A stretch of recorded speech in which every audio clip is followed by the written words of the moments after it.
Hello, welcome back. Matam kuirabgi tungda habitare khoi ngasi amung na hongna khoi Manipur gi irang habitare situation yamna phatre habitare adugi khoi matam khara lebro matung amuk khoi gi inong nongna habitare ngasi se myamda anouba khoi gi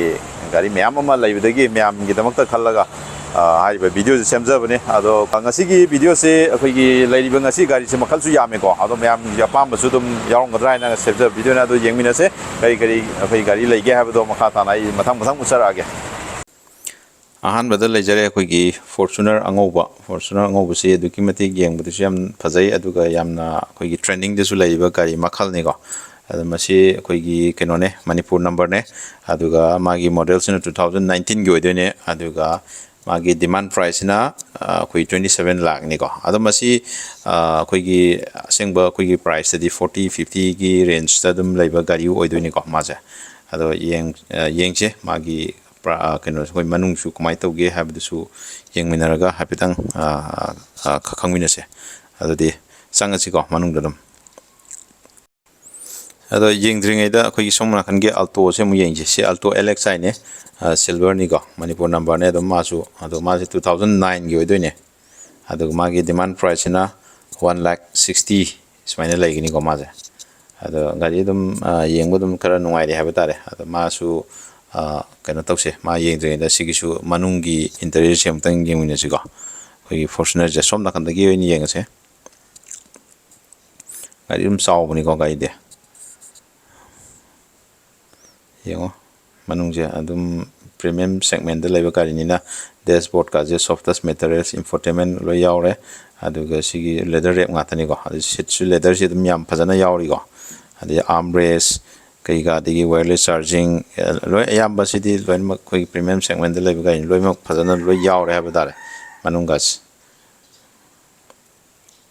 softest material ga je sis mamang dashboard te yaure maningi seat ki cover ga je 7-seater oidoni ko haiba gari se sunroof di se yaudre go steering mounted control lo oijare ado magi sekit manungje magi hapet yenganjaram ge alto LXI gi do silver gi do 1,60,000 haibane do seat si cover ga diam phajana dum nana yauri habitare sigi je yengmusin phajari habitare ado mathangda mu yengminase koi gi commercial gi lamda yamna thedon do na power ga andam makal gi gari ni myamna su yamna pamna ba koi gi eco van AC 7-seater ni ko Manipur number ne ado magi model se 2012 ti ore aduga magi price na 2,60,000 smaina legini ko gari si yengbi do tire se adum phajari gari se dum yengba adum yamna nopte habtare gari se dum yari habtare ado manung su hapitang usarke to hang to ga hapitang yemine sigo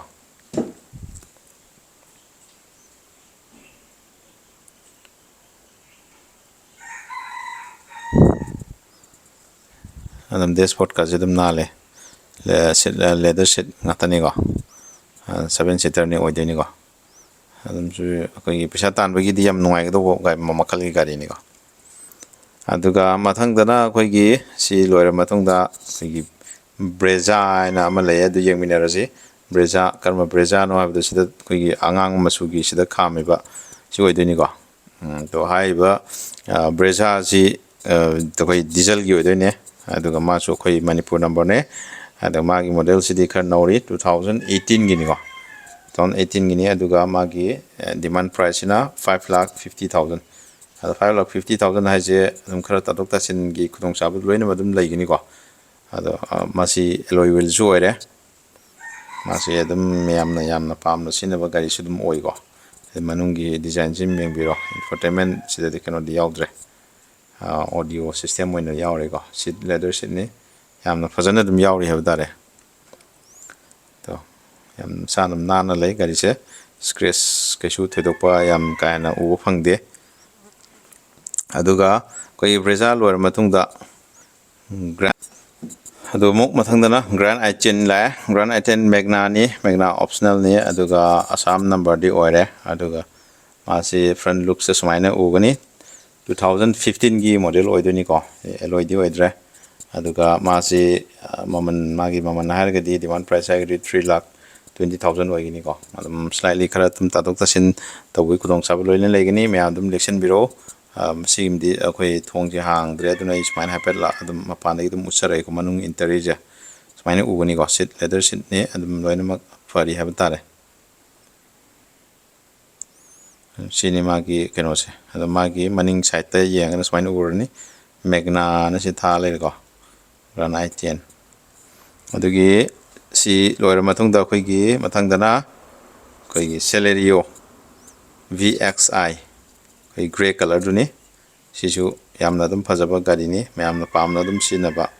gari dum oi Meghalaya number ni aduga magi model 2014 gini aduga magi price na 3,30,000 smaina oi gani ko eloi huldi oidra adugu adum haidi yengbada dum phajai haba tare eloi natraga jo tayar gi condition adum phajari adu mai manungi apet hangto yengminasi maning han yengche maning gi design smaina lairani scratch nungses kaisu thoidona ude adum yam phajana lairi haitare maintenance phajana taw male kaise manunga jem naligo to leather sheet yam phajana dum lairi ade infotainment ki keno di laitre audio system ki keno da lai adum gari yam phajari ade adum yengu nungai di haba tare aduga mathang gisina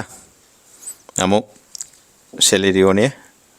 Celerio orgasu khoigi kay tare yamna nauriba adugumba sigi makhale dro ikui kuidra tokida ngai ba dum makal gi Celerio ne Celerio gi design jeu yamna unique oiba design ne masu dum yengbu yam nungai mamangum de yengda aduga maji khoigi top pra koi top model do oiduni ko sije adu magi models in 2022 gi oiduni aduga magi demand price habitare magi mamanjina 6,20,000 sumaina lairani maje adi maning lomde yangana sumaina urani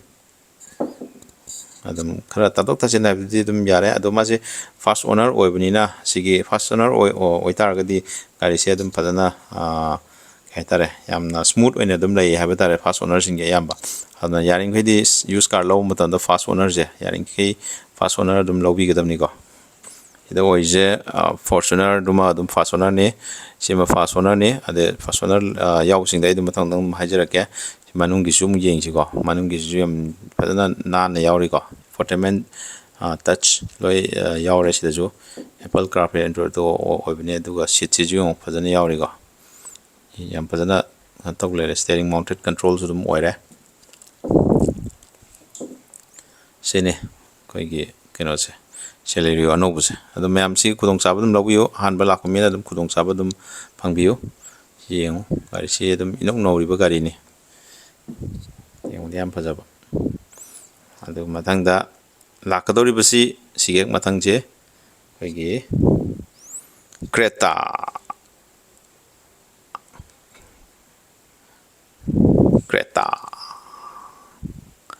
Black Beauty Creta gi koigi black masuda koigi top model maktina tre SX sabatare SX option da black ta 2020 gini inau noriba gari ne ada masigi price koigi 17-18 muki sangda laibne ado jik magi price 13,50,000 da adum myam phangbirani sida LED light ni magi DRL ga loi yaur front ga fog lem ga sili yaur front ga jam phajai yeng ko aduni si magi kana bu se dum lobi ho si ju first owner oideni adang yarim ke first owner gi gari lobi bu se si gi khutong chaba loi leigini ko aduna yamna jo khoi gi laiba mi du gi buyer du gi yamna khutong chaba opportunity ha bu oideni first buyer da gi phang singche first owner da gi lahu jingje aduna gari si yamna fajari ha batare scratch to don ode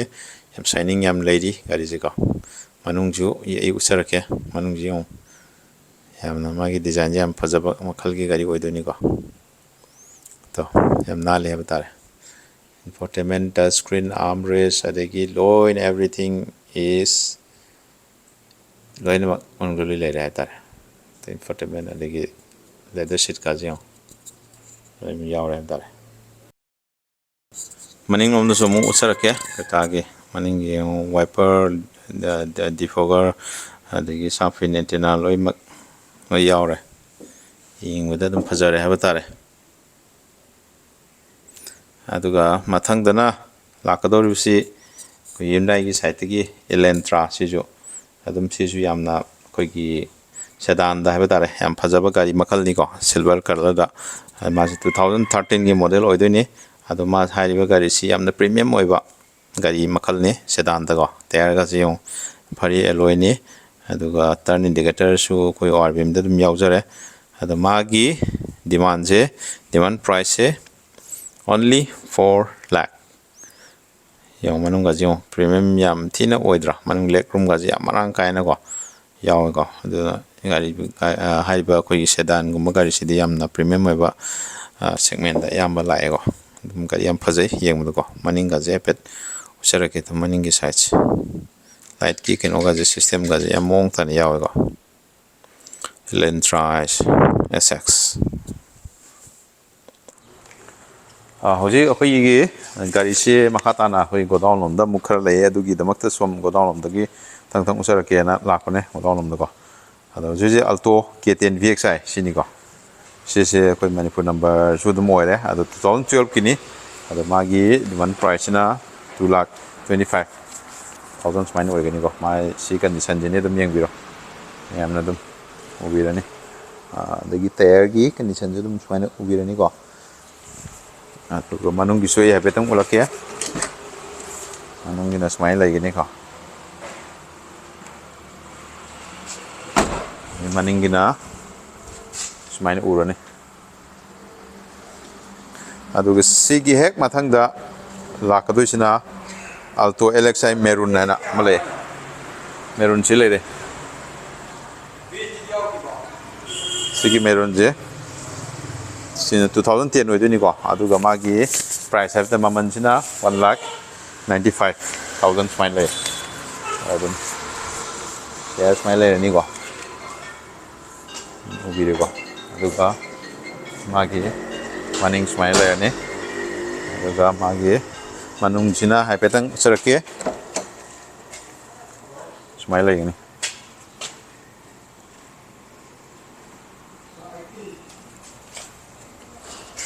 anu sini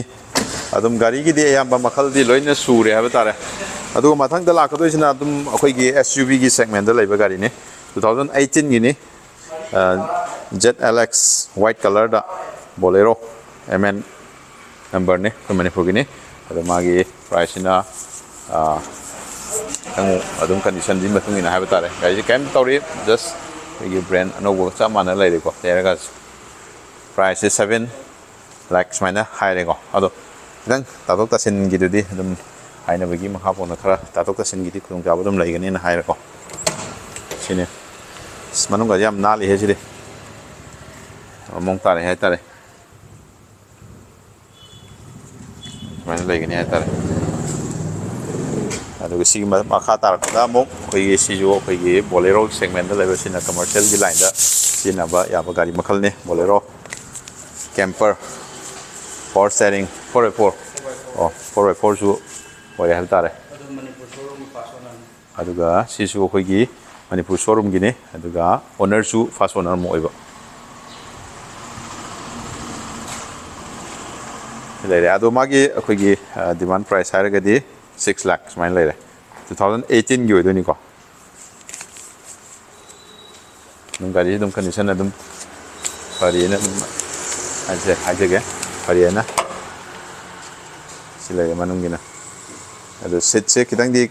haidi kitang rough oina sina ba gari oibni na adam kitang set kidi kitang kana tawra hetare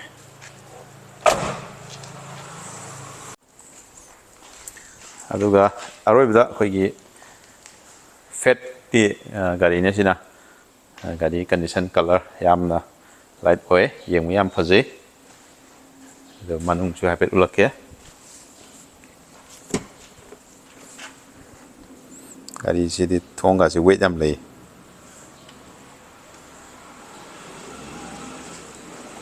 sit kade dum yam mong tan lei de have tare the sports mai to ni control ju steering mounted control oi have tare ado hai ba gari si sigi mamanna 3 lakh 10,000 sumain lei ko adum kara slightly negotiate tongna raga dum loi longna biya nga tani ko ado nga sigi di video se swai de sum losin jarage ayam ado mathangi video da mu unase adubu video se khidang de handak ti khara lalle mem waru ga de haitare thang adu mem gi soi da na budi dum hona jarake warzu wana sigi swai de sum losin jarage hari thong matam da seat belt soi da na phabi gedab ni